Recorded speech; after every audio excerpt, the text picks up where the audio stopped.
Oi, pessoal, tudo bem com vocês? No vídeo de hoje eu vou abordar um pouco sobre a glicólise, né? Eu sou a professora Ana Amaral e hoje a gente vai conversar um pouquinho mais sobre essa parte da bioenergética. Então, contextualizando um pouquinho, né? Todas as células do nosso corpo, para poder gerar seu metabolismo, precisa de energia.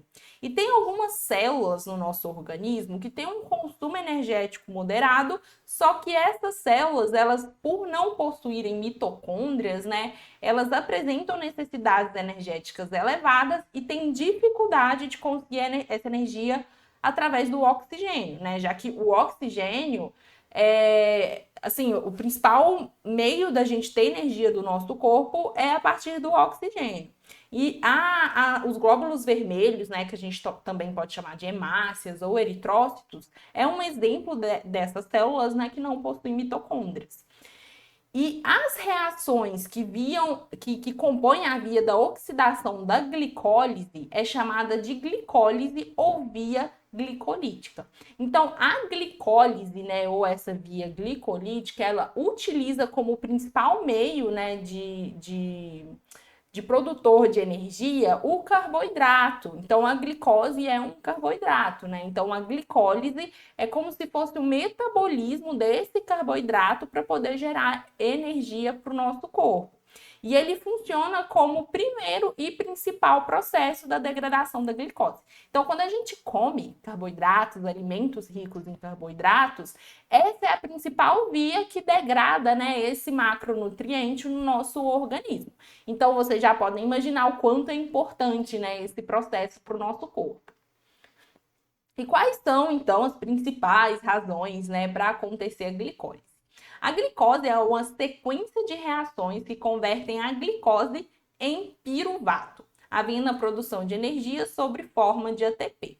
Então, a ATP é a molécula principal de geração de energia do nosso corpo, que é a adenosina trifosfato. Então, é a adenosina mais 3 grupos fosfato, ou 3 grupos de fosfato inorgânico, né? E nosso objetivo principal é que após consumir, né, o carboidrato e a glicose, tem essa conversão de glicose em piruvato. E aí, quando a glicose ela é transformada em piruvato, tem mais produção, né, de moléculas de ATP, que é quando a gente quer gerar ATP, né, para produzir mais energia ainda para o nosso corpo. E outro produto, né, que a glicose tem é o lactato. Então, o lactato ele produz menos ATPs, tá? Então, o objetivo principal da glicose é poder promover, né, ou produzir o piruvato.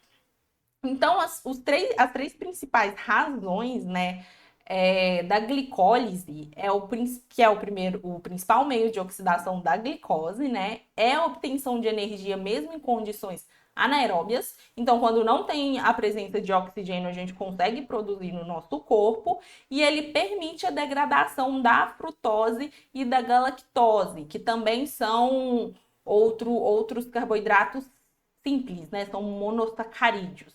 Então, a glicólise, ela não é só uma via que oxida, né? Uma via que tem essa oxidação da glicose, e sim também da frutose e da galactose. E outras razões importantes, né, para a gente ter essa via glicolítica no nosso corpo é que os tecidos do nosso organismo têm necessidade de transformar a energia contida na glicose em ATP. A glicólise também é fundamental para a produção da acetil-CoA. O acetil-CoA, ele é um produto muito importante para a gente ter geração de energia via oxigênio, lá no ciclo de Krebs, né? Então, em outro vídeo, né, a gente vai ver essa questão do ciclo de Krebs, mas o acetil-CoA, ele é muito importante para entrar no ciclo de Krebs e poder, né, gerar energia relacionada com o oxigênio também. E a glicólise ele foi um dos primeiros sistemas enzimáticos que foi esclarecido, né, na literatura. Então ele contribui muito, o estudo, né, da glicólise contribui muito para melhor compreensão de outros processos enzimáticos. E a glicólise, ela acontece lá no citoplasma da nossa célula. Lá no citoplasma, tá? Então, para vocês entenderem, fica lá no citoplasma da célula. E a via glicolítica ou glicólise, né, são sinônimos. O que eu acho muito importante, assim, de vocês tentarem guardar, é que ela tem 10 reações, 10 passos. Então, da glicose até ser transformada em piruvato, são 10 passos, são 10 reações, tá? E cada reação dessa tem a ação de uma enzima específica, tá? E aí o piruvato, quando não tem oxigênio, né, em condições anaeróbias, ele vai ser transformado em lactato. E quando está em condições aeróbias, ou seja, quando tem oxigênio presente, né, o seu produto final é acetil-CoA para ir lá para o ciclo de Krebs. Então, a glicólise ela tem etapas importantes. Primeiro é a fase preparatória ou de investimento. E aí a gente pode chamar de ativação ou fosforilação da glicose. São dois nomes que vocês podem encontrar, tá? E nessa fase tem um investimento de 2 moléculas de ATP. E aí você pode estar se perguntando, né? Como assim investimento? Para poder produzir ATP, essa primeira fase da glicólise, você precisa gastar ATP. A glicólise gasta 2 ATPs para no final ela gerar outros produtos, né? Gerar mais produtos energéticos. E a gente também, né, na segunda etapa da glicólise, tem a fase de pagamento, no qual a gente transforma o gliceraldeído, que é o nome de uma reação, né, em piruvato, tá? E nessa fase tem a produção de 4 moléculas de ATP e 2 de NADH. O NADH, eu não introduzi ele ainda, mas ele é uma molécula que carrega o hidrogênio. E o hidrogênio é uma molécula muito importante para produzir energia no nosso corpo também, que ele vai ser muito utilizado lá na cadeia transportadora de elétrons, que ocorre, né, depois do ciclo de Krebs. Então, o NADH ele também é muito importante. Então, para vocês verem, né, que na glicólise tem tanto produção de ATP quanto produção de NADH. Então, lá no sarcoplasma, né, que é o outro nome que a gente dá, né, para o citoplasma, só que o sarcoplasma fica lá no músculo esquelético. Acontece a quebra de glicose ou de glicogênio. E aí, né, no final, o produto final são 2 piruvatos ou 2 lactatos e também 2 ATPs. A primeira fase, eu já disse que é de investimento, ele gasta, né, 2 ATPs. E aqui do lado, né, nesse esqueminha, são essas 4 reações, né? Na verdade, são 5 reações que fazem parte da primeira fase. E a segunda fase é a de geração de energia, no qual se produz 4 ATPs. Que é essa parte final, né? O restante das reações, onde vai transformar o gliceraldeído, depois desse tanto de reação, em ácido pirúvico ou piruvato. E aí, no final das contas, né, ele gera 2 ATPs. Então, só para vocês entenderem, né, na entrada, nessa fase de investimento, o resultado é uma glicose, né, 2 ADPs, e 2, na verdade, né, NAD+. E no final, quando termina todo esse processo, tem a produção de 2 piruvatos, 2 ATPs, né, no total, e 2 NADH. Então, agora a gente vai ver essa reação passo a passo, tá? Parte por parte. Então, nessa primeira fase, que é a fase de investimento de energia, tem a fosforilação da glicose pelo ATP, que produz uma molécula ativada. Então, para o nosso corpo entender que o metabolismo começou, a glicose ela é transformada em glicose 6-fosfato. E para acontecer essa reação, o ATP doa um fosfato, tá? Ele doa um fosfato inorgânico e o ATP vira ADP, adenosina difosfato, tá? E aí quer dizer que começou a reação, né? Ela pode continuar. Depois tem um rearranjo dos carbonos e essa glicose 6-fosfato, ela vira frutose 6-fosfato, tá? Na segunda reação. Na terceira reação, né, tem uma segunda fosforilação pelo ATP. Então, vem aqui, né, um ATP, doa um fosfato, né, para a nossa reação acontecer. Então, a adenosina trifosfato, entra, né, adenosina trifosfato e sai adenosina difosfato, e esse fosfato vem aqui para o primeiro carbono dessa reação. Então, vai virar frutose 1,6-difosfato, ou frutose 1,6-bifosfato. Vocês podem ver dos dois jeitos, tá? Então, vocês repararam que aqui tá frutose 6-fosfato, vem um ATP, deu, né, um fosfato inorgânico para a reação, e aí esse fosfato inorgânico acoplou aqui no primeiro carbono e virou frutose 1,6-difosfato. Esse 1,6, ele tá te contando em qual carbono o grupo fosfato está, tá? Então, por isso que é 1,6-difosfato.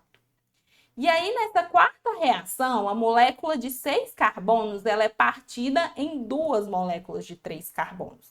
E aí, ela pode ser transformada ou em DHAP, que é essa dihidroxiacetona fosfato, ou em gliceraldeído 3-fosfato. Só que a gente quer que ela se transforme em gliceraldeído 3-fosfato, porque essa molécula, ela que dá continuidade ao processo para poder ser transformada em piruvato. Então, quando a gente precisa de energia, vem uma enzima aqui e transforma essa DHAP em gliceraldeído 3-fosfato também. E isso é muito importante de vocês prestarem atenção, porque na reação, a partir de agora, tudo o que acontece, a gente vai multiplicar por 2, tá? Então, vamos lá para a segunda fase do processo de glicólise, que é a fase de geração de energia. Então, aqui a gente viu que a glicólise, que depois de todos os processos, né, ela se dividiu em dois. Em duas reações, né, com 3 carbonos cada. E aí eu falei para vocês, né, que que a gente quer que tenha 2 gliceraldeído 3-fosfato para continuar. Então, aqui o gliceraldeído agora, ele vai vir, né, um NADH, um NAD+, aqui, vai captar uma água e vai transformar esse gliceraldeído em 3-fosfato em um 3-difosfoglicerato. Então, vai entrar um grupo fosfato aqui. E aí, vai vir um ADP que está muito precisando, né, de ter tá muito procurando aqui, né, um fosfato inorgânico dando bobeira aí para poder gerar ATP, e vai pegar esse grupo fosfato do 1,3-difosfoglicerato e vai pegar esse ADP, né, e ele vai gerar um ATP. E aí, esse 1,3-difosfoglicerato vai virar um 3-fosfoglicerato, porque o ADP, ele pegou o grupo fosfato do primeiro carbono aqui, ó, do primeiro carbono. E aí ele se transformou em 3-fosfoglicerato. E aí esse 3-fosfoglicerato, né, depois da reação enzimática, ele vai simplesmente, né, uma enzima mutase, que o objetivo dessa enzima é pegar esse fosfato que está no terceiro carbono do 3-fosfoglicerato e trazer ele aqui para o segundo carbono do fosfoglicerato. Então, em vez de 3-fosfoglicerato, isso vai ser transformado em 2-fosfoglicerato. É simples assim, vai vir uma enzima que o objetivo dela é pegar um grupo fosfato que está lá no terceiro carbono e vai levar ele lá para o segundo carbono, tá? E aí, no próximo processo, né, vai vir outra reação enzimática e vai transformar esse 2-fosfoglicerato em fosfoenol piruvato. Então, e vai finalizar, e para finalizar, né, um ADP vem aqui, pega esse fósforo aqui do piruvato, é transformado em ATP e aí vira um ácido pirúvico ou piruvato. Então, aqui na segunda fase da geração de energia, na primeira reação, a gente tem uma oxidação seguida de fosforilação, que aqui a gente gera NADH. Depois tem a remoção do fosfato mais o ADP, então o ADP vira um ATP. Depois tem uma reorganização dos átomos, né? Que eu falei do 3-fosfoglicerato ir um 2-fosfoglicerato. Acontece uma oxidação por remoção de água, de H2O. E por último, tem uma remoção do fosfato mais o ADP para a gente gerar outro ATP aqui. Tá? Então, essa é a segunda parte, a parte de geração de energia, né? Que no fim das contas vira 4 ATPs. Porque vocês lembram, ó, aqui tem uma ATP, aqui tem outra ATP. Só que é como se acontecesse a mesma reação aqui do lado de cá também. Então, a gente vai multiplicar tudo por 2. Então, 2 ATPs vezes 2, geração de 4 ATPs. Agora, eu queria fazer, né, uma questão muito importante para a gente poder passar para o próximo passo, que é como restaurar o NADH em NAD+, porque eu já contextualizei, falei que o NAD é uma molécula, né, que carrega esse hidrogênio, só que às vezes a gente quer fazer essa restauração do NAD+, porque a gente precisa de mais espaçozinho aqui para o NAD poder ir lá e captar mais hidrogênio para poder gerar energia depois. Então, quando tem o oxigênio para receber o hidrogênio, esse NADH ele é transportado lá para a mitocôndria e ele contribui para a produção aeróbia de ATP. E o piruvato ele pode ser transportado para a mitocôndria para participar da via oxidativa. Lembra que eu falei? Piruvato está relacionado com a via oxidativa. E quando não tem o oxigênio para poder receber, né, esse H+, o piruvato mesmo recebe o H+, e ele forma o lactato. Então, ó, piruvato sofre a ação da enzima lactato desidrogenase, recebe esse H, né, recebe esse hidrogênio e gera lactato. E aí, todo mundo fica bastante preocupado, né, com o lactato, falando que ele é um vilão. Mas será que ele é realmente um vilão? Porque o lactato, muita gente relaciona ele com fadiga, ou com exercício muito intenso, né, ou com perda de rendimento por excesso de lactato. Só que lá em 1992, esse autor descobriu que a produção de lactato tem uma provável existência de ácido lático, que está relacionado com acidez e fadiga. Só que hoje a gente observa que no músculo é produzido apenas lactato e não é produzido ácido lático. E mesmo quando se produz, né, esse ácido lático, ele se dissocia muito rapidamente por causa do pH do músculo. Em pH 7, há uma molécula de ácido lático para 1.380 de lactato. Então, tem muito mais lactato do que ácido lático. E o lactato ele é um mediador muito importante para diversas vias metabólicas.